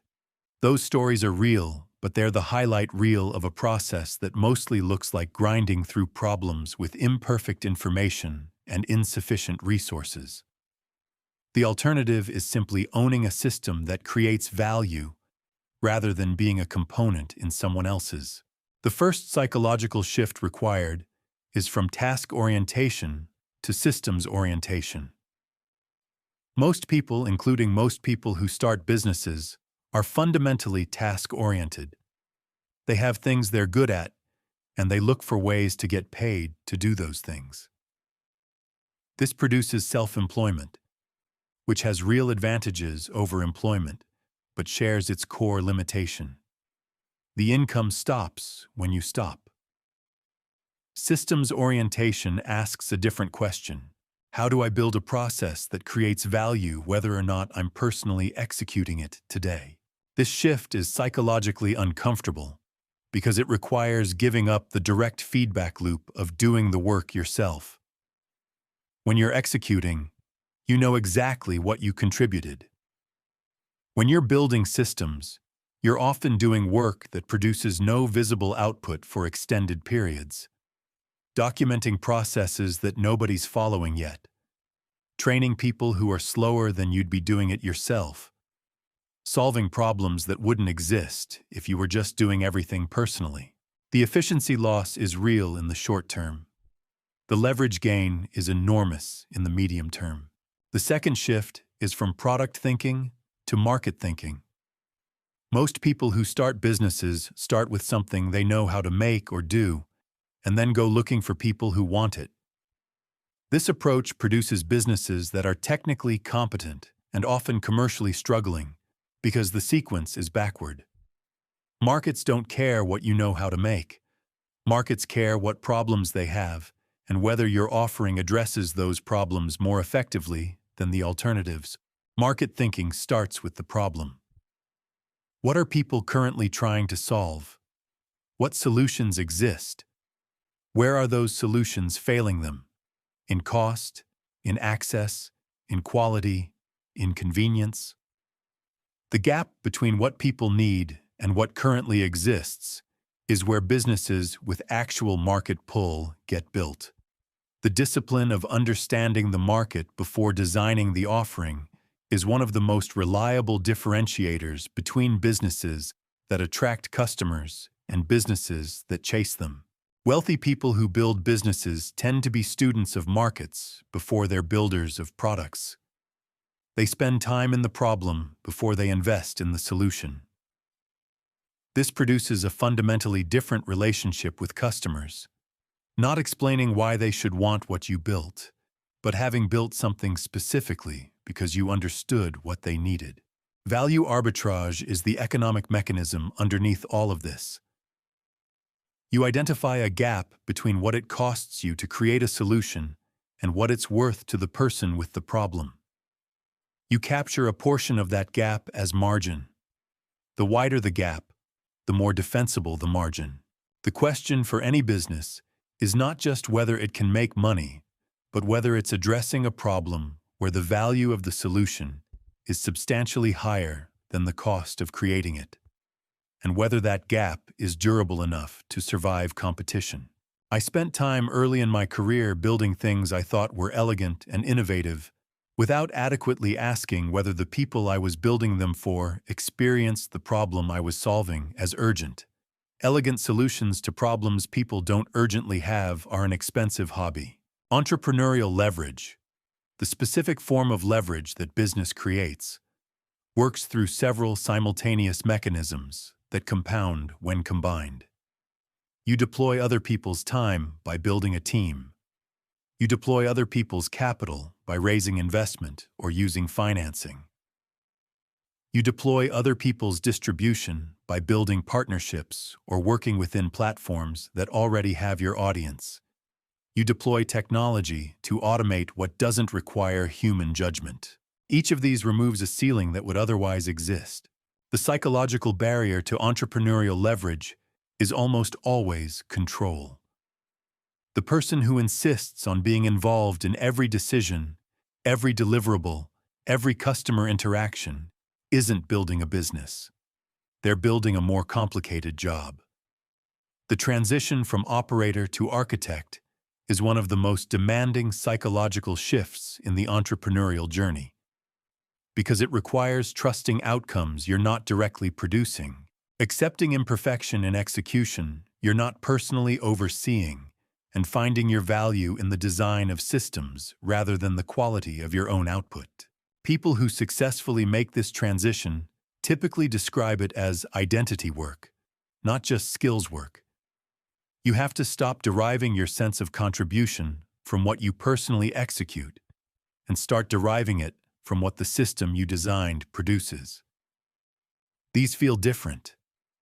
The second one takes longer to feel satisfying. Timing intelligence is underrated in business and worth naming specifically. The right business at the wrong time fails. The wrong business at the right time sometimes succeeds anyway, which generates the wrong lessons. Wealthy people who build businesses study the conditions that make specific types of businesses viable. Technology adoption curves, regulatory environments, demographic shifts, infrastructure availability, and time their entries accordingly. This doesn't mean waiting for perfect conditions. Perfect conditions don't exist. It means distinguishing between problems with solutions that the market is ready to adopt and problems with solutions that are technically correct, but culturally or economically premature. The graveyard of failed businesses contains many technically sound ideas that arrived before the conditions for their success existed. Being early is often indistinguishable from being wrong. Systematic experimentation is the operating principle that keeps this from becoming paralysis. You don't need certainty about timing to start. You need a minimal version of the offering, real customers providing real feedback, and the discipline to distinguish between problems with the timing and problems with the fundamental concept. The experiment doesn't prove the business is viable. It generates information about whether it might be, which is enough to decide whether to invest more or redirect. The business operating system wealthy people run isn't more complicated than what most people are running. It's differently oriented toward systems over tasks, markets over products, leverage over personal output, experimentation over prediction. The complexity that intimidates people isn't inherent to business. It's the complexity of transitioning from one operating system to another. The new system doesn't feel natural at first. The old one does, which is most of its appeal. Natural isn't the same as optimal. Sometimes the most expensive thing you own is your comfort with how you've always operated. Chapter 13. Integration. You now understand things that most people never will. That's worth almost nothing. Not nothing. Almost nothing. The understanding has value as a foundation, but foundations don't produce results. What gets built on them does. And the gap between understanding a psychological framework and actually running your decisions through it is wider than it appears from the outside, and wider than it feels in the moment of reading about it. This is where most personal development fails. Not at the level of content.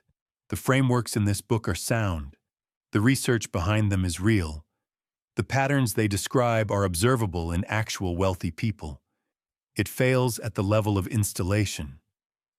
People read, understand, feel genuinely changed by the reading, and then return to their existing operating system within days.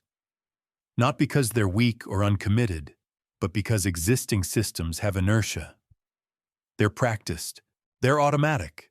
They don't require effort to run. The new system requires constant conscious engagement until it isn't new anymore, and that period of conscious engagement is long enough that most people never complete it. Systematic implementation is the only thing that closes this gap. Not motivation, not inspiration, not rereading the material. Implementation, the unglamorous, repetitive application of new frameworks to actual decisions until the application becomes habit. The first step is the psychological audit. Before you can replace a pattern, you have to locate it precisely. What are the specific recurring situations in your financial life where your decisions are being driven by the old system? Not in the abstract, specifically. The moment you feel anxiety before making an investment decision. The specific category of opportunity you consistently decline without full analysis. the relationship between your financial decisions and your emotional state on a given day. The beliefs that surface when you think about significantly increasing your income. You're looking for the places where the old programming is most active, because those are the places where deliberate replacement will have the most impact. Most people do this audit superficially or not at all. They identify their limiting beliefs at a high level of abstraction. I have a scarcity mindset. I'm afraid of risk, without getting specific enough to know where those beliefs are actually making decisions on their behalf. High-level awareness produces high-level change, which means no observable behavioral change at all. The second step is choosing one framework to install first, not all of them. 1. The impulse to implement everything simultaneously is understandable and counterproductive. It distributes your implementation effort across too many fronts to make decisive progress on any of them. The frameworks in this book interact with each other, and installing one creates conditions that make installing others easier. The question is, which one addresses the gap between your current financial results and your desired financial results most directly? For most people, the answer is either the scarcity to abundance shift or the emotional regulation protocols. These are the most foundational because they affect the quality of every downstream decision. Getting the emotional regulation protocols working means your financial analyses are being run by the analytical system rather than the threat detection system. Getting the abundance framing operating means the analyses themselves are starting from different premises. Everything else builds on these. The third step is building practice structures, not motivation structures. The distinction matters. Motivation-based implementation depends on feeling committed, feeling inspired, feeling the urgency of change. These states are real but not reliable. They're intense at the beginning of any change effort and fade predictably as the novelty wears off and the difficulty becomes apparent. Practice structures work regardless of motivational state. They're calendared, habitual, attached to existing routines in ways that don't require a decision to initiate. What does practice look like for psychological frameworks? It looks like a brief daily review of financial decisions made that day and the emotional states that accompanied them. It looks like a written analysis of each significant opportunity encountered, running it through the framework, rather than just feeling your way to a decision. It looks like a monthly audit of which patterns you've successfully replaced and which ones are still running on the old code. It looks like deliberate exposure to the situations that trigger the old patterns, so you can practice the new response in conditions that are real but controlled. The fourth step is accountability architecture. Psychological change is harder to maintain in isolation than in social context. The people around you carry expectations about who you are, including who you are financially, and those expectations create gravity toward your existing patterns. Building relationships with people who are actively running the new operating system or who have already completed the installation provides both accountability and proof of concept. You need to see the frameworks working in real people's lives, not just described in books. A mentor who has navigated the compound gap provides something that no amount of intellectual understanding can provide: the experiential certainty that the flat part of the curve does end. This certainty is structurally important because the compound gap is the most dangerous period in any long-term strategy, and surviving it requires more than knowing intellectually that it ends. You need to have talked to someone who was there. The obstacles are predictable enough to name. The first is the reversion pull, the tendency to snap back to old patterns under stress, fatigue, or uncertainty. New neural pathways require energy to run. When resources are depleted, the brain defaults to the most practiced routes. You'll find yourself in a high-stakes financial situation and notice afterward that you ran the old program despite knowing better. This is not failure. It's the expected behavior of a system mid-installation. The response is to notice it, analyze where the reversion occurred, and adjust the practice structures to provide better support at that specific trigger point.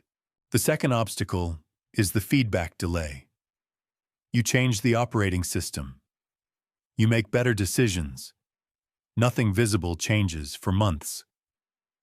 The old system would have produced something by now. Maybe not something good, but something. The new system is building in the invisible layer, where compound effects operate before they surface.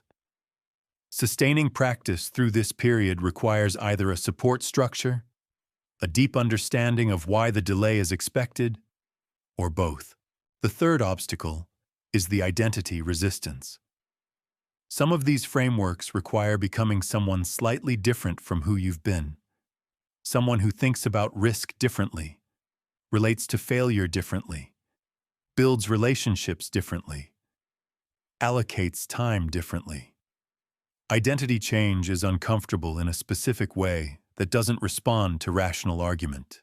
The part of you that maintains consistency with your historical self-concept will generate resistance to patterns that contradict it, even when those patterns are clearly better.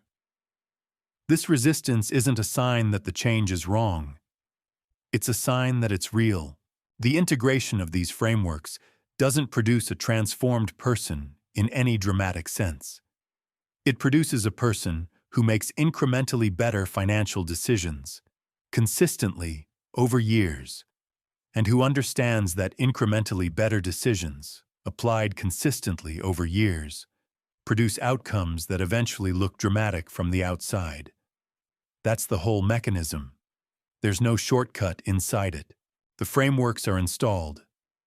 The choice of whether to run them is made daily, in the small decisions that don't feel significant, in the moments that don't feel like turning points, in the ordinary texture of a financial life being built one decision at a time.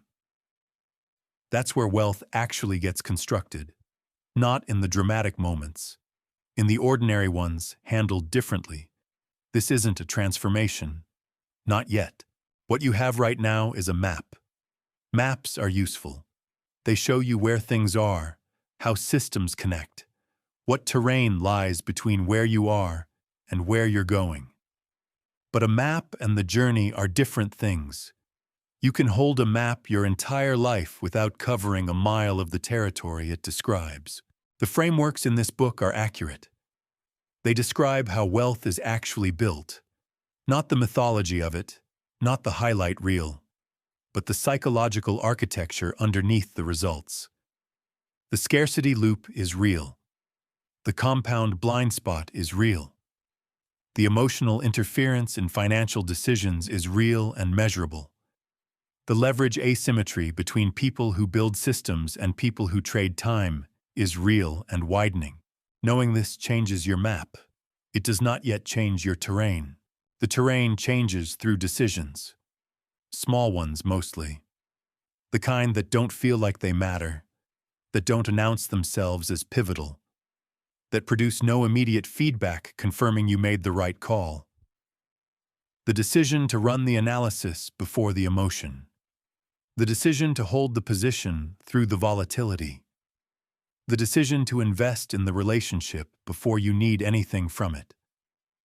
The decision to build the system instead of just doing the task again. Each one is unremarkable in isolation. In aggregate, over years, they produce a financial life that looks inexplicable to people who only see the outcome. The people who built what you're trying to build weren't operating from superior intelligence or unusual luck or advantages that aren't available to you. They were operating from a different set of psychological premises, applied consistently enough to compound.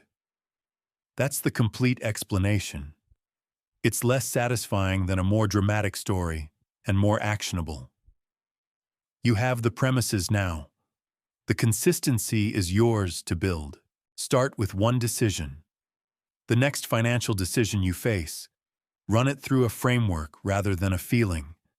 That's the whole instruction. Not a transformation, a practice, repeated until it becomes a system, and then a life.